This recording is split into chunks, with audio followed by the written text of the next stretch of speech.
চিঠি নিয়ে দাঁড়িয়ে আছে, কারণ চিঠি লাগবে ভুলে যায়।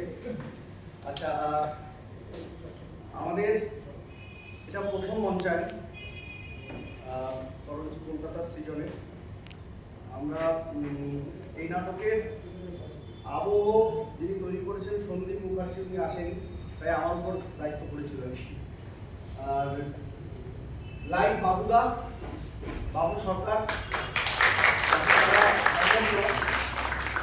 মেকআপ ছিলেন শেখ ইব্রাহিম, এবং মঞ্চটা দেখছেন জনার্দন বাবাই। জনার্দন বাবাই এবং মঞ্চ সজ্জা সৌমেন। আর আমাদের একে একে পরিচয় করে দিই।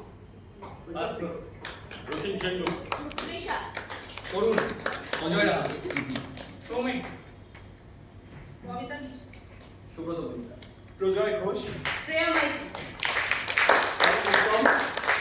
আমাদের আগামীতে আমাদের যে ফেসবুক পেজ আছে, ইউটিউব চ্যানেল আছে, সেসব জায়গাও আমরা অ্যাডভার্টাইজমেন্ট দিচ্ছি। কারণ থিয়েটারে তো আমাদের ওই প্রান্তিক জায়গা রয়েছে, আমাদের তো অর্থ নেই অ্যাডভার্টাইজমেন্ট ওইভাবে দেওয়ার জন্য, আমরা ওইভাবে দিচ্ছি আর কি। আপনারা ওই যোগাযোগ দিয়ে একটু পরবর্তী আমাদের শো যখন হবে আমরা বলে দেবো। একটা কথা বলবো,